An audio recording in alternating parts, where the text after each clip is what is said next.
welcome to our closeout meeting. And so again, we are, if you've been to any of the webinars and presentations that are run by me, I'm a fairly informal person. So we like to have these be conversational. Like I said, you can turn on your cameras if at any point you have any questions and you want to unmute, you can do it that way, or type in the chat and we'll be monitoring that as well. We are recording this, so if you have to hop off for any reason, or if you have, a colleague that wasn't able to join today, we will be editing and uploading this to the Early School Leaver website. And then here in a moment, I'll be putting the links to the website and some additional resources in the chat. But today, like I said, is just more of a conversation. So we will run through our agenda for today. So we do have Britt Garten-Pisto from ICCB joining us. She is the Director for Integrated English Literacy and Civics Education. And so she will be talking to us and giving a presentation on supporting new arrivals, refugees, and asylees in Illinois, because that is a big topic of conversation, both within the adult ed world and just really within Illinois, given the climate and everything that's currently happening. And so once Britt finishes up, we'll have time for questions or any comments for her. And then it'll come to Angela and I to really talk about, Angela will discuss kind of closeout for FY23, what that looks like as far as, reporting, dates that you need to know, those wonderful funds, if you have any funds to return, what that looks like. And then I'll go over some professional development. I have a survey that I'll be asking you all to complete. And then I'm gonna try something new this year for technical assistance and do some open office hours. And so I'll get into that more once it's my turn. And then we want to hear from you guys. We want to hear, FY23, how did it go for you? What's a high that you had for this year? And what's a low moment that you had for this year? And kind of just hear how the fiscal year went, kind of what your plans are ramping into FY24. And so that'll be, kind of our next 2 hours, I believe, is what we have mapped out. And then I also, before I hand it over to Britt, just, always like to level set. And so for the newer individuals, because I know we have had some new individuals join our Early School Leaver team.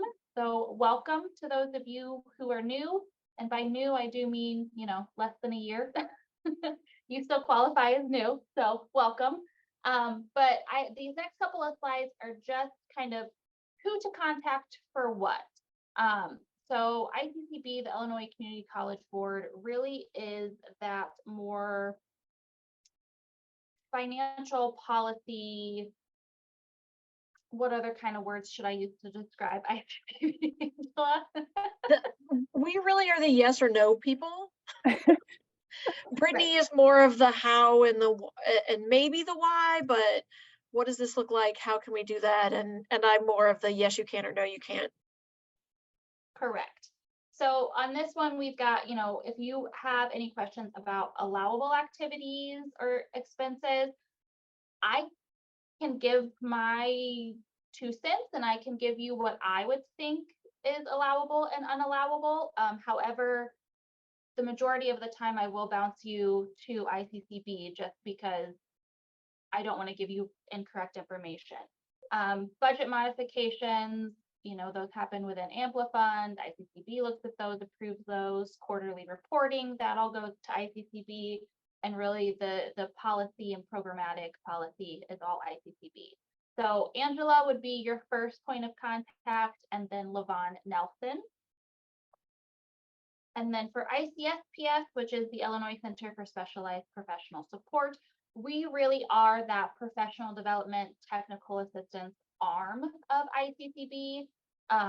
So talking about, program and student support, data support. We do have an outside entity that we work with when it comes to Beta. And so I know there's some pain points with Beta, But if you have any questions, concerns, issues, I would be who you would reach out to. And then either I will assist you in correcting it or have to go to the developers as well. Training, webinars such as this, professional development topics that you know, are interested in, or those conversations that are happening on your campus with your students and would like to have more webinars or in-person meetings, that would also fall under the ICSPS hat. So for ICSPS, I would be your main point of contact, and then Amy Julian is also, you know, my partner in crime there when it comes to early school leaver as well. So any questions as far as who to contact for what, or kind of the roles that ICSPS and ICCB play when it comes to early school leaver?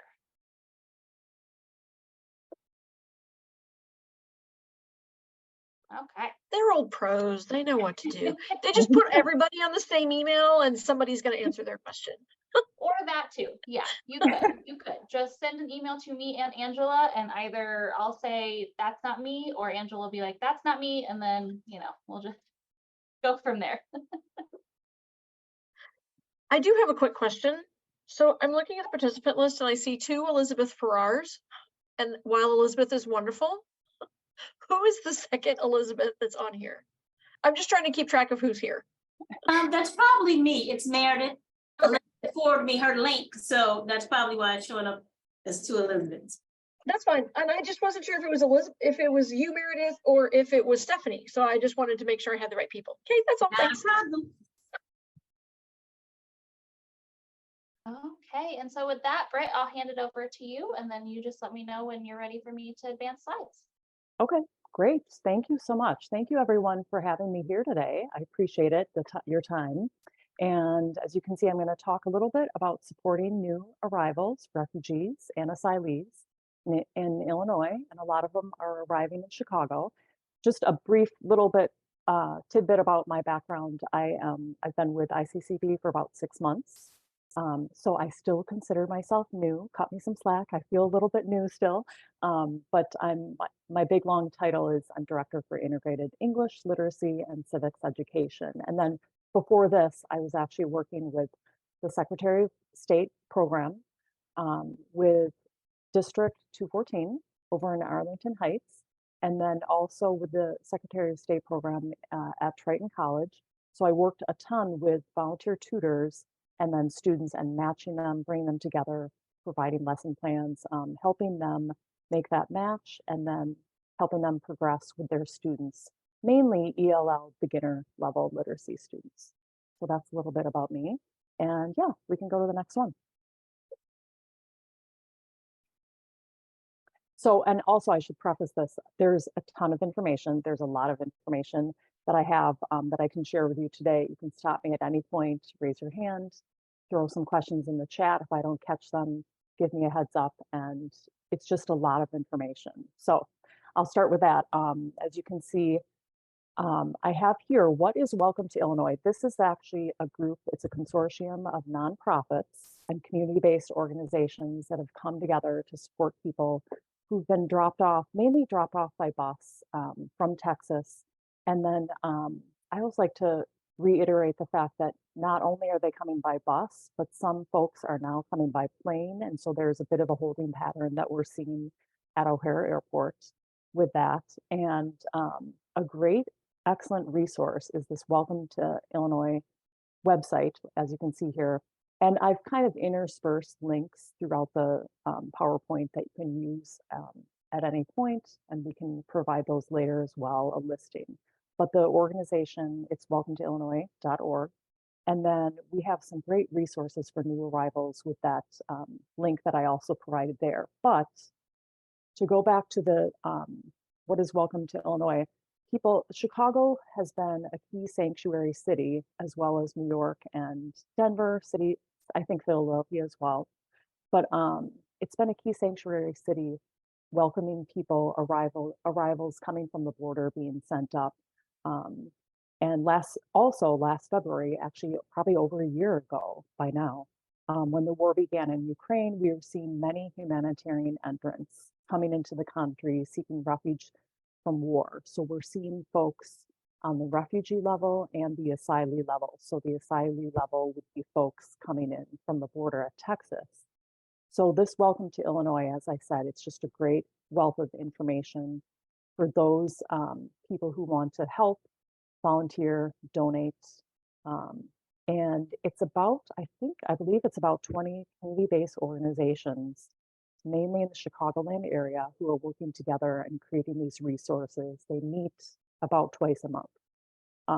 And they're talking about how folks who are coming into Illinois and Chicago specifically, how they can access housing, food, and then on our level, ICCD level, literacy, free literacy classes. Yeah, and you can go to the next slide.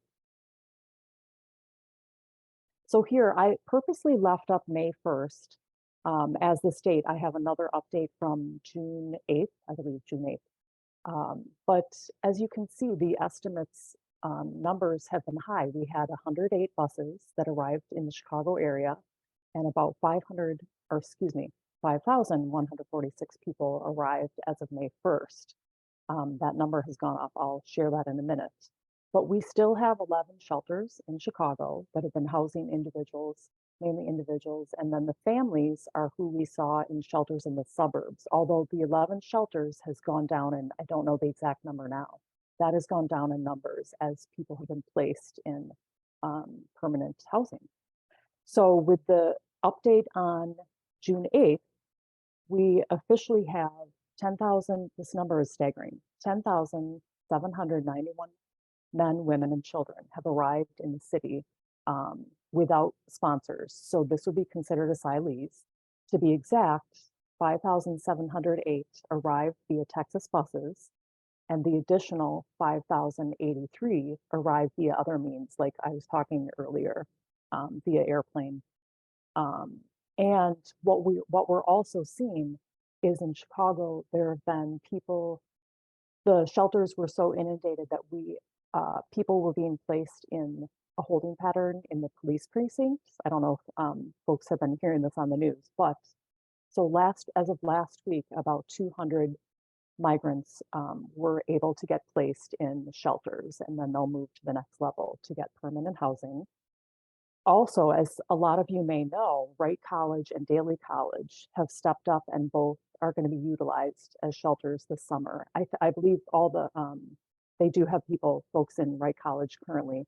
I'm not sure if they've begun with Daly yet, but those two are going to be housing migrants.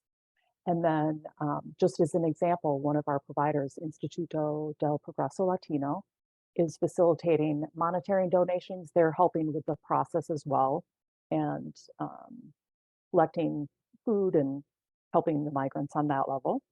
And another thing that you all are probably seeing as well with migrants, asylees, refugees is work authorization for this population is extremely difficult because as you come in as an asylee, people apply and they often have to wait for like 150, upwards of 180 days to obtain work authorization. So there is a group on the national level that's working to make that process faster. I mean, ideally, this group wants to make it like a 30-day quicker process so asylees can get that work authorization. Again, it's a national, I believe it's a nonprofit group, and they're called Asylum Seeker Advocacy Project. But that's on another note. That's ideally, they're going to try and get that process moving faster. To go back to the asylees who are coming in, there's definitely a hierarchy in needs.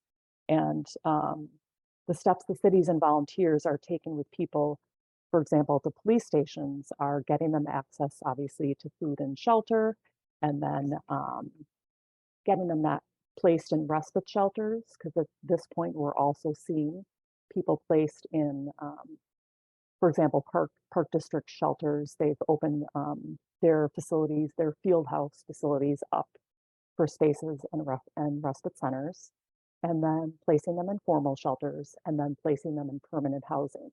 I believe one of the largest agencies who have been pivotal in getting them into permanent housing is Catholic Charities. Actually has been working hard on that level.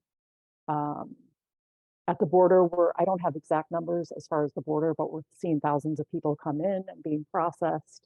The Office of Emergency Management learned that, like, as Texas is doing this, and Governor Abbott, as he's been busing folks up, they have like this staging area, and then they're busing people to the sanctuary cities.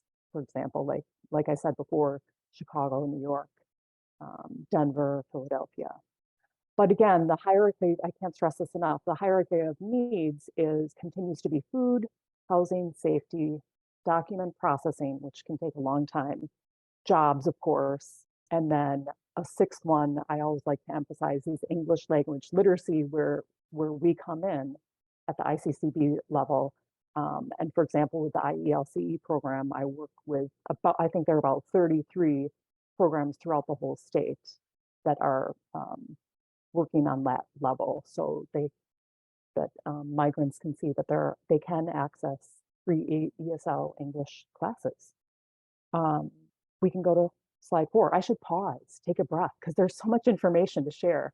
Does anyone have any questions before I give kind of this bigger update on Title 42? No? Okay. The numbers are fluctuating with arrivals. Why are they fluctuating? It's because of the Title 42 public health order that was in place as of December 21st of 2022. And just as a reminder, that was put in place by the previous administration just to keep people from crossing the border because of the pandemic, and to prevent the spread of COVID. But then, as you can see, the Supreme Court put a stay on the order back in December. And then the DHS made an announcement on January 6th for the following people from the following countries. So I'll just take this snippet from the slide here. As you can see, folks coming from Cuba, Haiti, and Nicaragua and Venezuela, and their immediate family members can request to come to the United States as they say, in a safe and orderly way, as they were announcing. But what they wanted folks to do is have a sponsor in place. And so they, in order to be considered, they would have to have this supporter fill out this paperwork in order to sponsor them, both housing wise and financial wise. So that was another way that as DHS announced, that they were trying to have people come in a safe and orderly way. And then with the May 11th announcement, as you can see, the update with the news conference, again, with DHS and Secretary Mayorkas, the Title 42 was lifted, and as they expected to see larger numbers of people at the border, like right before it was lifted on the 11th, and so the order was lifted, and so people, as Mayorkas described in his news conference, he said if people don't claim fear of persecution, or if they don't voluntarily return to their home country, they would be deported. So it was a huge shift, and the consequence with this is that people would be barred, like if they did not go home to their home country voluntarily, they would be barred from re-entry to the United States for up to 5 years. So it was much stricter. And he went on to say that there was an app put in place. They put what they call was a CBP One app, which they were helping at that point. It was about 83,000 people could create that determination of entry. So they would go on that app and apply for entry. So he also announced that they were putting more people at the border to help. For example, 1,400 people with DHS were deployed to help.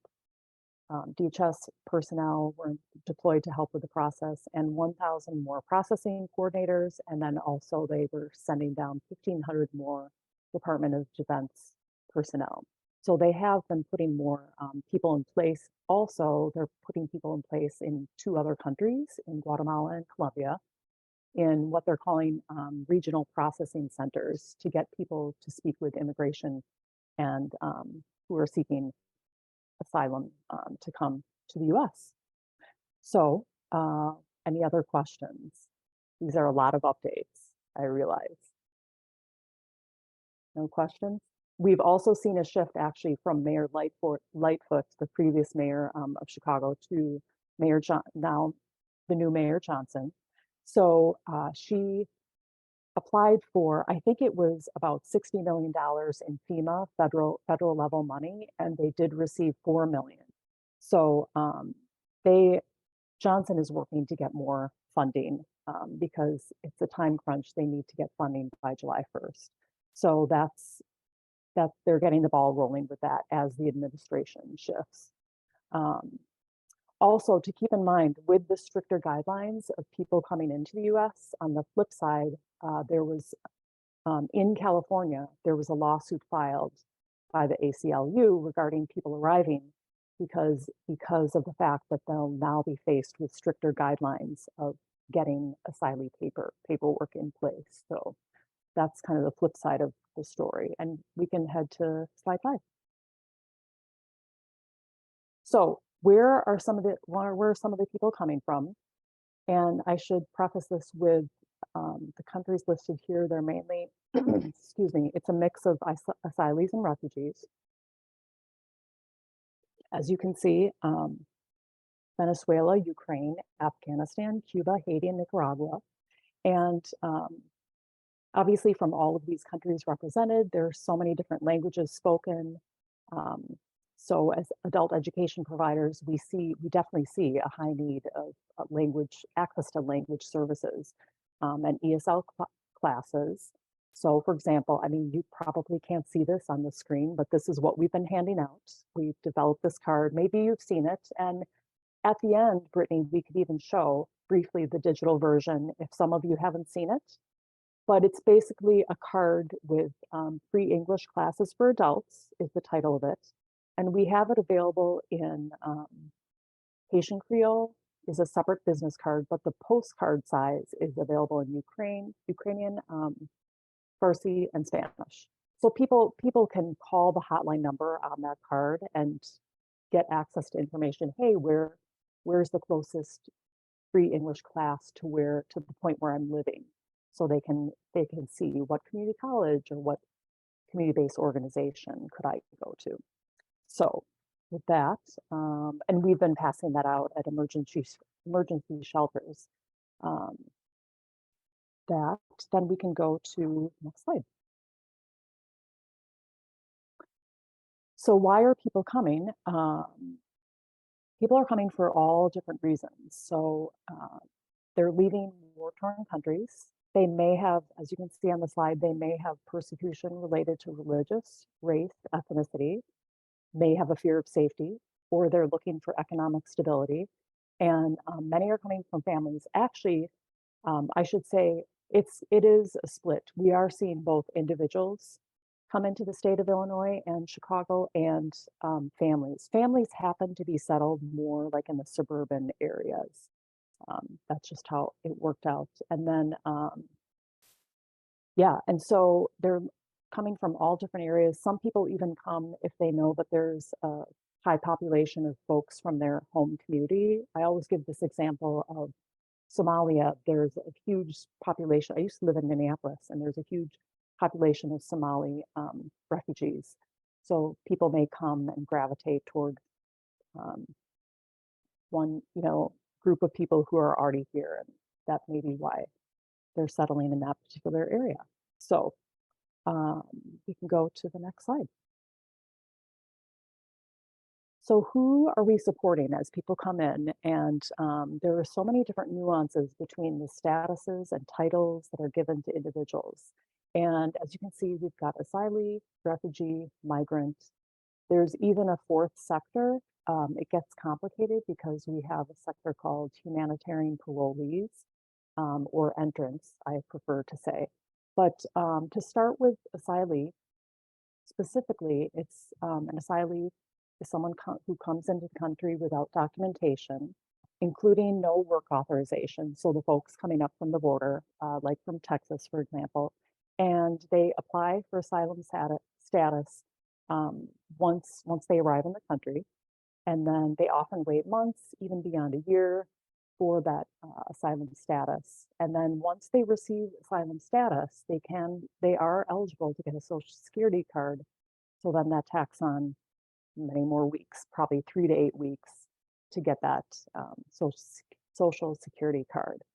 Next, we have refugee, a person who's fled their country and can't return due to fear of being persecuted because their race, religion, or nationality. And once their application is accepted, then they can be cleared for travel. I always, as you can see here, I talk a little bit about the lily pad concept because it's like you think of it in 3 countries. So for example, if someone is coming from, let's say, Uganda, or they're fleeing Uganda and then they settle in a refugee camp, a second country in Kenya, for example, and then from Kenya, there's kind of a holding pattern. They're on a lily pad, so to speak. I got this lily pad concept from Rishan Habde, who works for Lutheran Social Services. So it's a good concept because you can kind of picture it. They're in this holding pattern in the second country, and then they wait for months, sometimes even years, to get clearance to come to that third country. And then we see people coming into the United States, then they actually, if they have that status, the big difference is they can work right off the bat. They have that work authorization status, as opposed to asylees who don't. Then if you look at migrants, it's a person who's left their country mainly for financial or economic reasons. And then we often, here in Illinois, another example is Wisconsin, Minnesota, we see people coming in for agriculture based work, primarily spring, summer, fall. So with that, I should throw it out to you. Do you have any questions? I'm talking a lot. There's so much information here. Okay. Yes, and then the 4th example, which I did not put up here, but just briefly, it's humanitarian parolee. That's another status.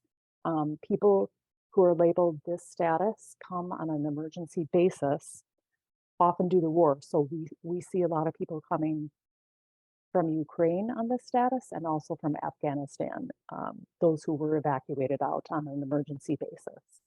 So yeah, and we can go to slide 8. So this is just a little snapshot of steps coming to the US as a new arrival. And I should preface this is, there are numerous entities involved in bringing refugees. So this is on the refugee side when people are coming into the United States. There are so many moving parts that I just wanted to give a quick list of the moving parts to get someone here.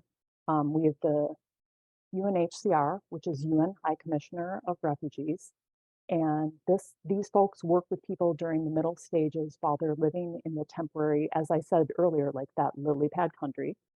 Then we have USCIS, the Citizenship and Immigrant Service. So these folks are working on the background screening, health screening of the individuals and families. We have IOM, International Organization for Migration. The folks at this agency are going to be people who are providing the tickets, the flights to the US. Once they're settled, that ticket gets repaid by the family who was able to obtain status in that third country. So then they repay that. I forget how many months they start that process, but they're the ones who get the ticket to get them here. And then we have Bureau of Population, Refugees, and Migration. They work with the refugee resettlement agencies. Then we also have the Office of Refugee Resettlement. And these folks are the folks who are working with all the wraparound services, programs helping place kids in schooling and whatnot. And then within that, there are 10 main resettlement agencies within the US, for example, and a lot of you have probably heard of these. Folks who are at Lutheran Social Services, World Relief, we have out in Aurora and Chicago, and Refugee One, based in Chicago. Those are some examples. And then at the end, I have asylees. Again, that was with the refugees, kind of the steps and organizations they go through. asylees are going through that vetting process at the border prior to being sent to sanctuary cities. So that's, again, a different process that we're seeing. Then we can go to the next slide. So how can we, of all that, after all that background, how can we support asylees, refugees, and new arrivals? There's so many different points that we cover, mainly being housing access that they're doing currently, getting shelter, and then permanent shelter eventually. Like I said earlier, with Catholic Charities, they're a huge entity that's helping in that process, and then other CBOs. Food, how do people get access to grocery stores, and how do they get transport there? Travel, how do they use the public transport? Jobs, really important to connecting people to networks and local hiring. ESL, I'll highlight this because this is, of course, a lot of the 33 providers and 70 or so providers that we're working with are working with those ESL level classes, all different levels, 1 through 6. And often it's age 18 and up, but some programs, I starred this because some programs are working with those under 18, as long as they have that document from their secondary school or high school. And then we can support families in how to enroll and get them used to the US education environment, how to enroll their kids in school, and healthcare. It's hard to navigate as an American, so helping people navigate that medical and mental health care access is a big one. Yeah, we can go to the next slide. So this is, I have an example of working with new arrivals. This is again on the ESL class level. If we have time, I'm going to throw it out to Brittany and Amy. If we have time, this is an example from Literacy Minnesota. They do some great work as well as many programs in Illinois, but it just shows how an instructor does the ESL class and kind of her techniques. And it's about 2 minutes, 50 seconds. If we have time. If not, we can leave that link for people to go to later. What do you prefer? We'll see, maybe if we, towards the end, if we Okay. have some time to pull that up and, yeah. Okay. Yeah. But yeah, I will be sharing all of the slides with everybody. So all of the resources that Britt is sharing, if we don't have time to get through and look at all of them, you will have access to those. Okay, great. Yeah, this, for example, this one is a really good example just because this particular instructor, she goes through the lesson and she does the show it example. She describes it, she'll say what she's talking about. For example, she's talking about numbers 1 through 60. She'll say it, she'll show it on the chalkboard. I love that it's an old school chalkboard. She wasn't using a whiteboard. And then they'll discuss it, they'll debrief it, and then she'll have the students do it on their own, and then she'll do it together. They'll write it together, and then they'll debrief. The thing that I reiterate about her approach is that she's super supportive, she's super patient, which we see that we need to be with ELL students, which you all very well know. So yeah, we can head to the next slide.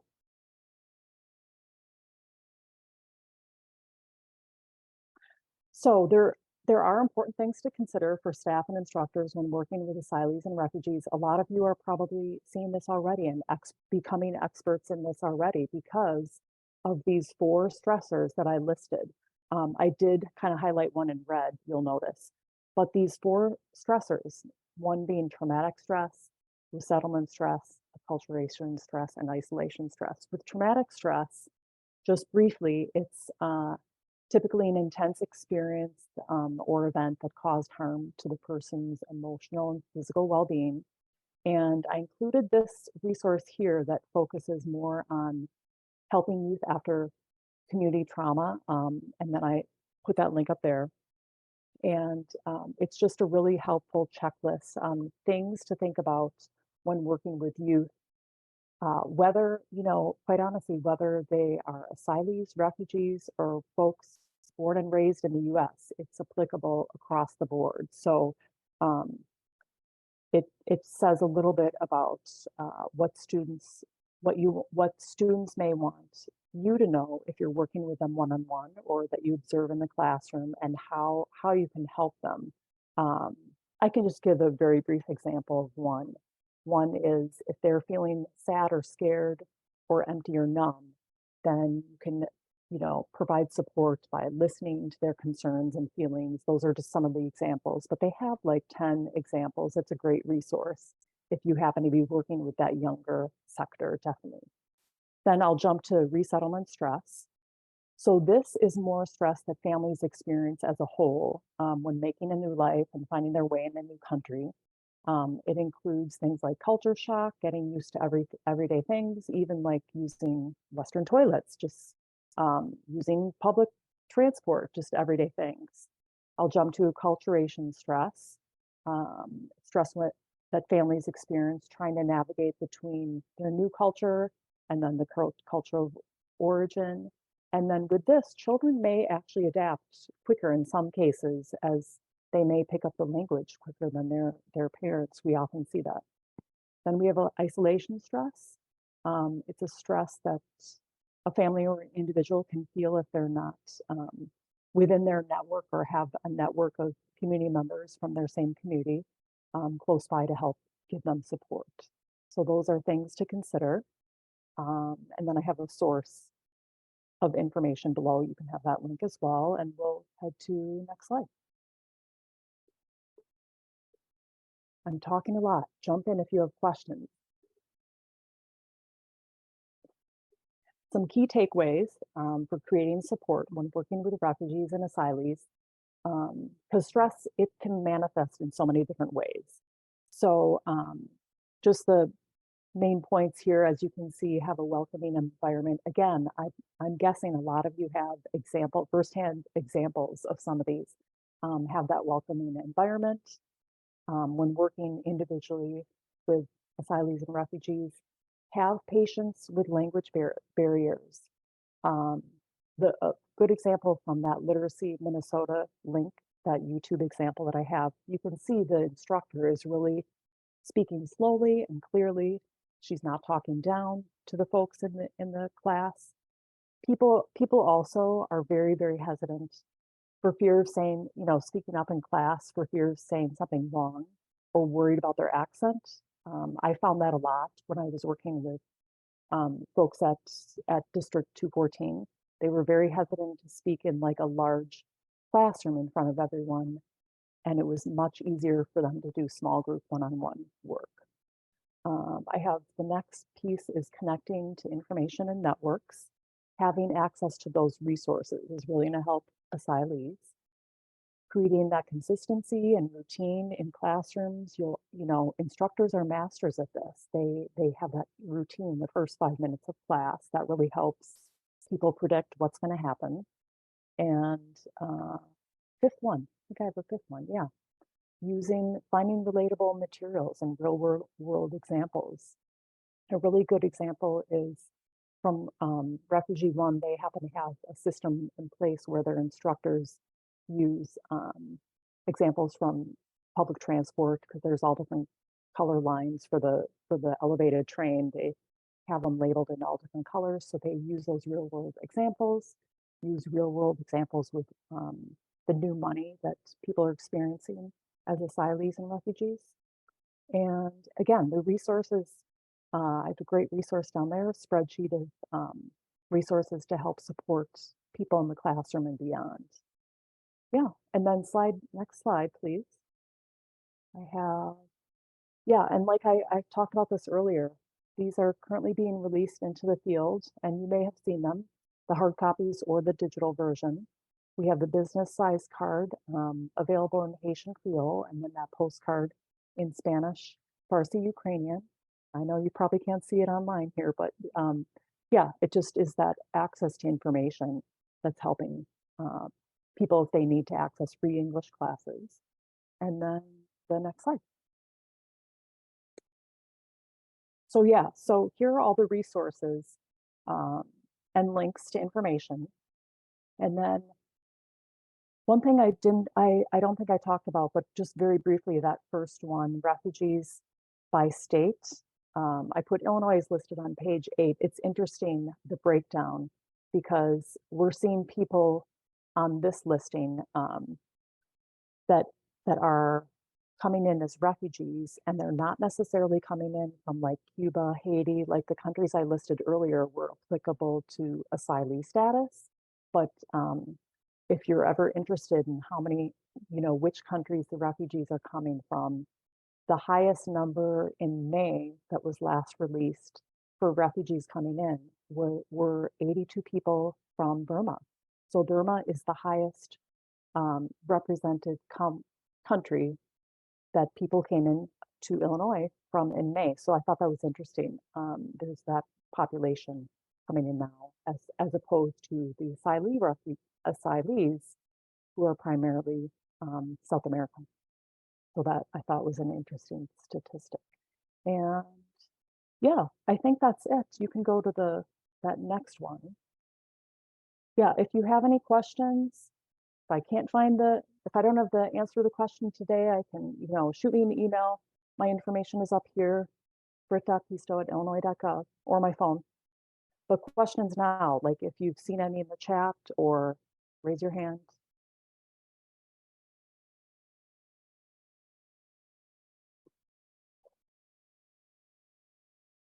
And you all can either put in the chat or feel free to unmute. I guess I'm just curious to know how the response has been that you've noticed from the communities receiving these folks, the locals, I guess, living there. If you can talk about that just briefly. Well, I mean, what I of course bring the Chicago perspective, because we've seen a lot. Like, it's been super supportive with this Welcome to Illinois group. I gave you that website, and like I said, there are 20 CBOs that are involved, and the outpouring has been amazing with the organizations and people, how they've come together so quickly, and the amazing job. I have to keep complimenting DHS, the folks on the ground, when I was doing a lot of getting the word out about free English classes to them, because I saw them in the hotels. They were doing amazing work supporting not only individuals, but families, and getting the kids bused to different schools. Like this example keeps coming up in my mind. Des Plaines was a community that received, I don't remember the number offhand, way over 100. They had to get these kids to schools, and the schools are so packed that they had to bus these kids from the shelters to about 10 different schools in Des Plaines. So that was a very well received community. They were stepping up, whereas you're going to see some contention and heated debates going on the south side of Chicago. I don't know if you've seen in the news. It can get very heated because people really want to be sure that folks are being served in their community who have been, born and raised in Chicago and the states, and they want to make sure that they get the dollars to their community as well. So there has been that it's been contentious, and quite frankly, it's been contentious in the aldermanic meetings as well. They did get some money that was passed. I can't remember the exact figure. It was like 2 weeks ago that it was in full support, and the new Mayor Johnson was able to get more funds to get them through the month of June. But to be honest, we've seen both sides. If that answers your question. Yeah.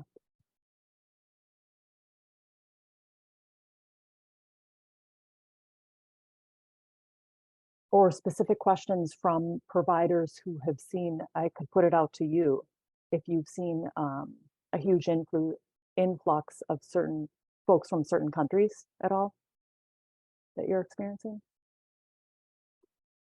I know Oakton, for example, has seen a high number of asylees and refugees. Can you hear me? I can. Hi, Jamil. Hey, how are you doing? Good. So I'm Senior Dean of Adult Education for Wright College. Mm-hmm. And we are currently housing housing the asylum seekers. Yes, indeed. Yes, they're there in full force. And I agree with you, Brett. community outpouring, the support has been phenomenal. We're definitely trying to leverage ourselves in a position to work with the city to offer free ESL classes to those who are in need. But, we're trying to work in step with everyone because their basic needs come first. And then I think once we can fulfill that role, they will be interested in taking advantage of our free ESL classes.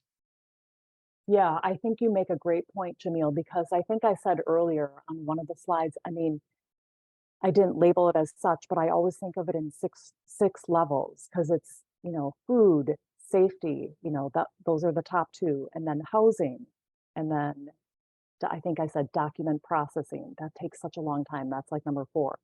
And 5, seeking a job. 6 being that literacy service. It's so important for them to know that it's out there. But again, it's a little bit, like you said, exactly. It's that hierarchy of needs and they have to feel safe and get a roof over their head. Do you know offhand the number of folks who are at Wright College? Because I didn't have the exact number, but I know it started within the past, they started housing, I want to say June 1st. Yes. Yeah. So there's planning on housing from June 1st till August 1st. Yeah. The public count that I received, and this is just basically through media, has been 400. Okay. Yeah. Yep. It's a high number. It's a big task ahead for the summer for the city of Yes. Chicago. Yeah. It's and it was good to see also, like I said earlier in the slides, there were 11 shelters initially in the suburbs, but that number has come down because there were a number of families that were finally placed in permanent housing. So that number has come down. So there has been a little bit of relief for that, those outlying community colleges, Oakton, Prairie State, just to name a few. Yeah. Yeah, any other questions? Or in the chat too. Don't see any in the chat. And if anybody else has any questions, feel free to interrupt me. But Britt, I do want to thank you for sharing this information with us. I know as early school leaver provider programs, you may not be at this point in time working directly with these individuals. However, especially depending on your community college and your area, a lot of times it can be kind of an all hands on deck approach and finding support and services for these individuals and being connected to adult ed. I always feel that it's better for you to have the information and to know the facts so that if you are asked or if you do have a partner reach out and want to know more information, you have that available for them as well. So Britt, thank you so much. We appreciate, like I said, I will share the slides so everybody will have Britt's contact information in case any questions do come up. I think she might be staying on with us for a little bit, but if she's got other things to attend to, she might pop off for a moment. Okay, so Thank you so much. I'm going to hand it over to Angela to kind of talk about wrapping up FY23. So some of this information we talked about, I think it was in April when we did a little bit of new Amplifund, new grant information, but also starting to look at wrapping up 23 because, while you also live in an end of year, beginning of year calendar for about 3 or 4 months, so do we at ICCB. So we're like, wait, you have to finish and then we can start. No, you start, then you finish. Wait, I don't know. We're just going to put it all together. So some of this is reviewed information, and that's okay because, we talk about our students have to see information multiple times to see it and remember it. And so same thing happens. I need it multiple times. My kids tell me I just don't listen to them. I think they don't always talk to me, but we're not going to go down that road either. There is an equipment ESLTP equipment form that is due to me June 30th. So we're looking at 17 days. I emailed that to all of you. I have received one from Johnny Logan Richland, and Blackhawk. So if I did not just say your name and you've already sent it to me, check your sent. Make sure you send it to the right Angela Gerberding. And maybe it's still sitting in your draft, because I've done that as well, that you put it all together nice and neat and you forget to hit send. So I just need those. And again, if you don't have anything, that is a super simple form. Plug in NA at the top, your name at the bottom, college name at the bottom, date, send it, you're done. Q4 report is due in Amplifund on July 30th. Not new information. A Veda report, we had those this year. We're doing those at the end of Q2 and the end of Q4. So you all have submitted yours for the first half. And then this is the one that, so I'm not looking for only data from Q3 and 4. This report will be cumulative all the way through Q1, 2, 3, and 4, everything. In theory, this information is easily pulled from Veda. However, we all know that sometimes data systems are our friends and sometimes they are our worst nightmares. So if you are one of those that's having Veda issues and you want to pull it from a spreadsheet, that's fine too. We just use this to help track, because when we have to do reports like to the governor's office or to whoever, the legislators that are giving us funding for this, we can say we served X number of students, male, female, breakdown of all the races. This is the careers they were going into, how many were participating in CADI, how many completed CADI, how many participated in ICAPS, how many graduate, I mean, all these kinds of things. So that's really the intention of that report. And that's not really information that we collect in Amplifund. I know we talked about that at one point, but I think this report does what it needs to do, submit it mid-year, end of year, and we've got the specific demographic data that we need. So that report is also due July 30th, 2023. Now, keep in mind, all of those are in dates, so you can submit them. You know, if I can see Christina, so I'm going to pick on her for a minute. If she's got all of her data tied up in a nice, neat little bow on June 30th, and on July 1, she wants to send me the reports, have a good time. It's fine with me. But if her data is still like a lot of random ducks out wandering around and she's trying to herd them back into line and it takes her till the end of July, then that's okay too. But just know that July 30th is that deadline for that. And I should have already sent you the form for that Veda report as well. So I have not received anybody's yet, and that's fine because we're not really done with the year. So hopefully you're not, done with your students yet. But if you need either of those forms sent to you again, you can put that in the chat and I can send it to you. You can shoot me an email, I'll send them to you. I've got them easily accessible, I can send them out. So next slide, please. Unspent funds. I know all of you always spend every dollar that you have. Okay, maybe not, but if you've got money that you think you're not going to spend, the budget modification opportunity has passed. That was May 31. But if you're still making small changes, if it's less than 10% or less than $1,000 for the line it's going into, and this even applies to ICSPS with Brittany and Amy. If Amy knows that they need $10 in travel, she can pull 10 out of supplies and move it to travel and not stress about a budget modification. So if those small changes still need to happen, they can. But we have said don't do anything yet to send back money. So again, Christina is one of those that's got everything tied up nice and neat at the end of the month, end of July, and she's like, I'm ready to cut you a check. Don't do it yet. Wait for our fiscal staff to get through the reports, confirm everything, make sure our dollar amount that we show as outstanding matches your dollar amount that you show as outstanding, because we don't want you to return money and then we have to return it back to you and then we figure out there's another, just hold on to it for a second, be patient. And those, I think most of you know that Ethan left us at the end of March. They are in the process of hiring for that position. That's all I know. So continue to be patient with the fiscal department as they're working through their short staffing like everyone else is at this point. But eventually that position hopefully will be filled and be able to move forward with lots of different things. But just wait for right now and they will reach out to you and say, hey, Christina, we see that you owe us $25. And Christina goes, yep, perfect. What do I need to do? They'll tell you what to send, where to send, how to send it, all that sort of thing. So that's where that is.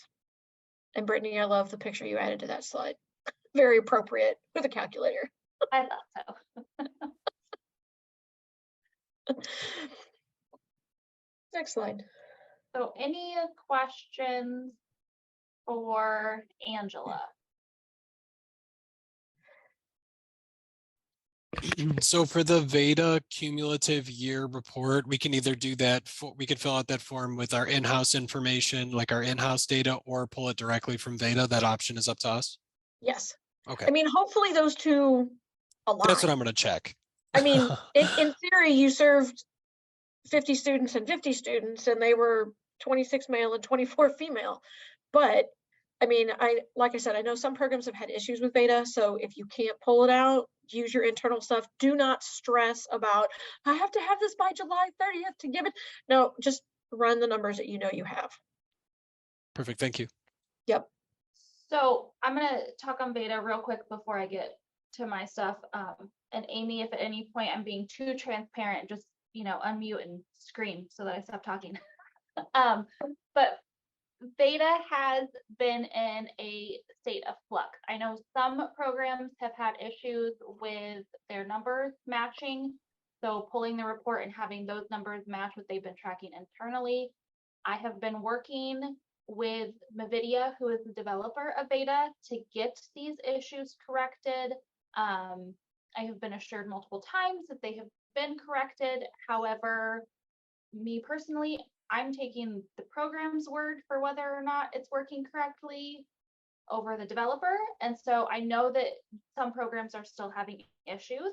At this point, as I mentioned, we are kind of in a transition phase with Veda because my direct contact that I have been working with has moved on and found other employment. And so we will be working very closely with Nvidia this summer to help them help us. That's the nicest way I can say that. Hey, Amy's not screaming yet. Good for you. I know. We're aligning expectations this summer with Nvidia. They have had a turnover, which has impacted a lot of individuals and sectors across the state. Nvidia is a small business, local business, and fantastic individuals, but we need to level set our expectations around a new individual taking on. And one of the things that we're going to be striving for is to have Brittany have a larger role in editing power when it comes to the Veda platform because of the turnover that we've experienced with this particular vendor. And therefore, if she can edit it, then we wouldn't have to go to them for so much stuff.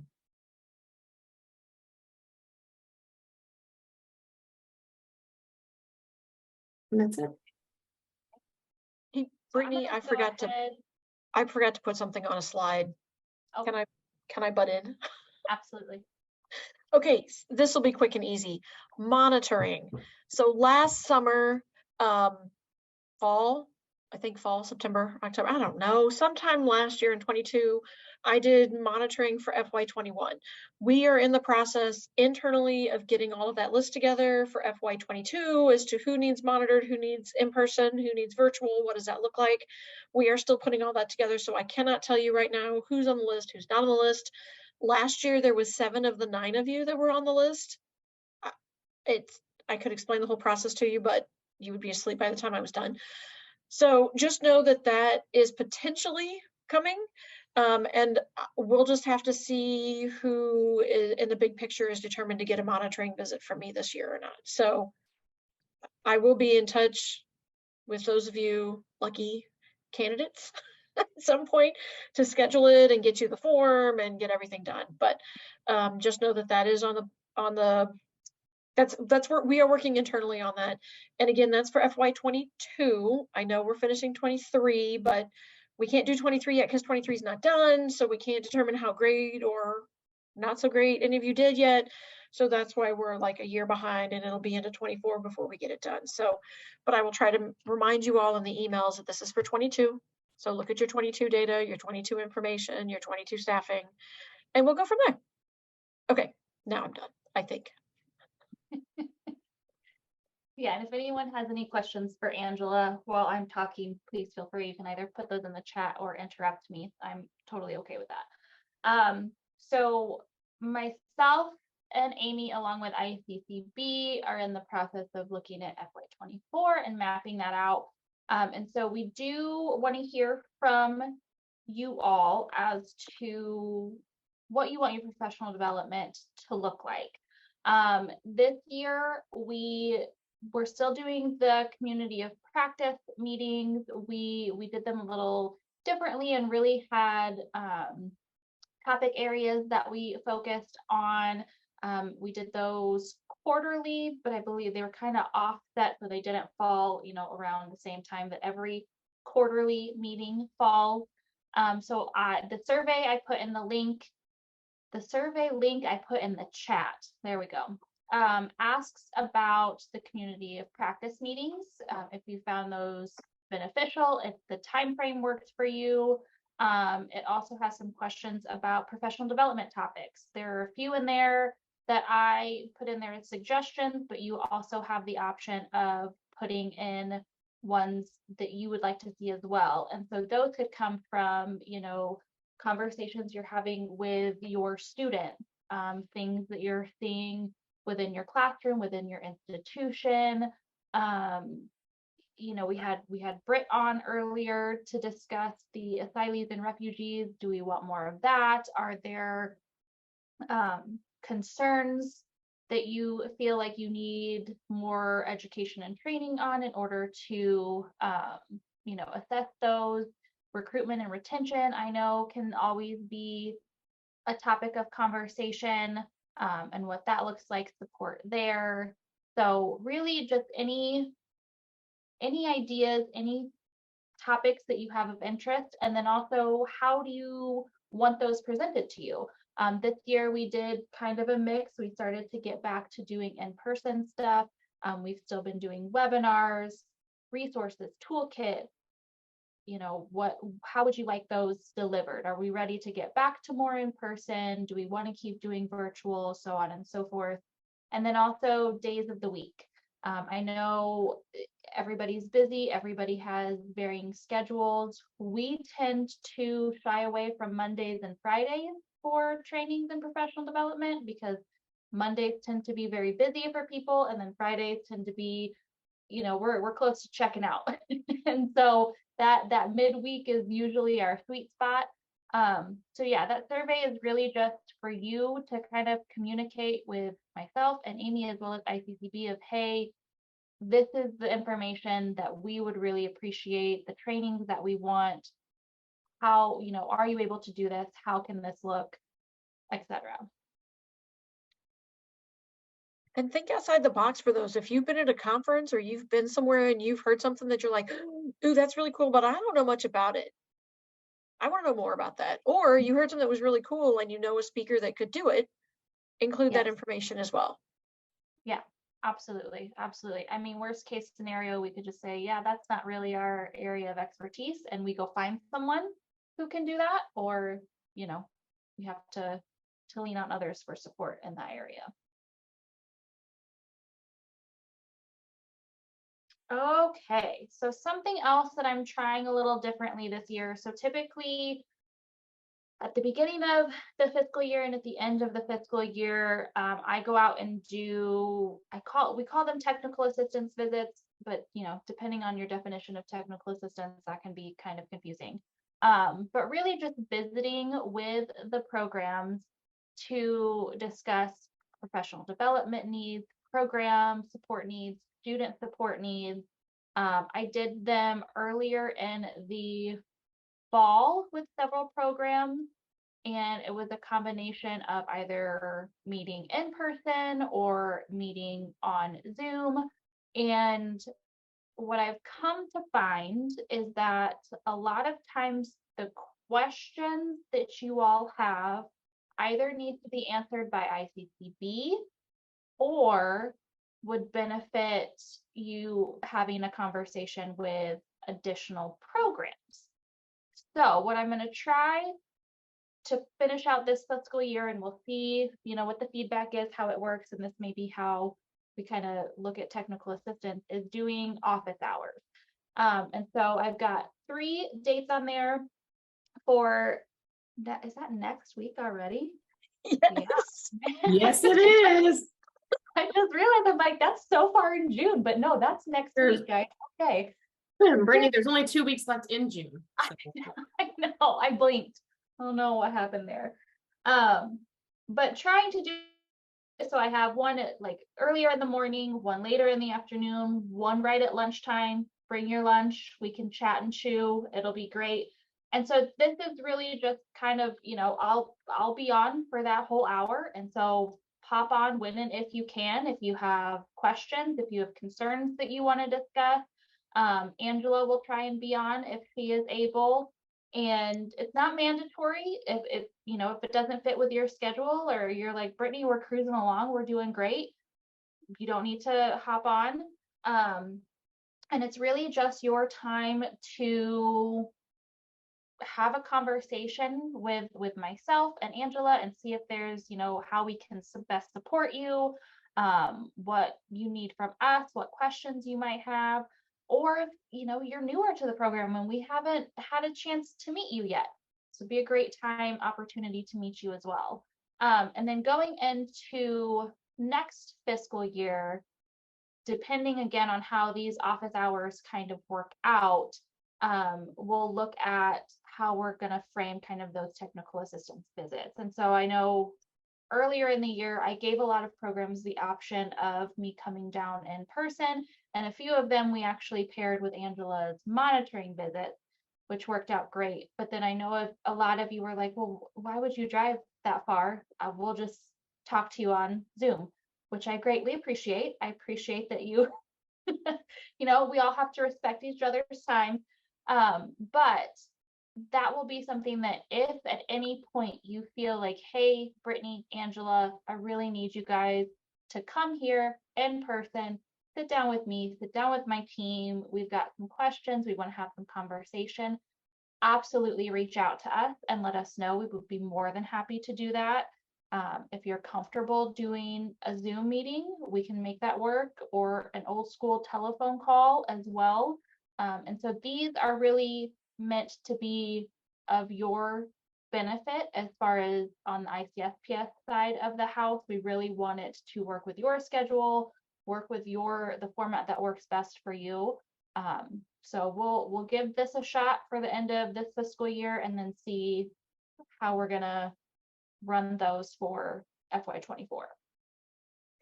So any questions for the office hours? And I would encourage you all, even if you're like, and I can see Peter, so I'm going to pick on Peter. Peter's like, yeah, I got a question, but I don't want to ask in front of other programs because what if we're not doing it right?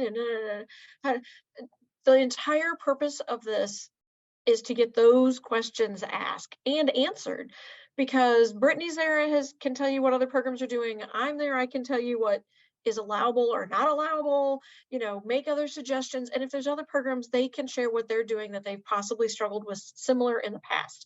So please don't feel like you can't come and share because there might be another program that's on there and hears it. We all can learn better from each other than we can in our individual little boxes. So come, please.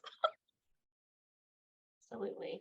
And so like I said, I will share the slides out, and so those links will be on there, but then I also have these under the professional development tab on the Early School Leaver website. And those you don't have to pre-register, it's just a click and go.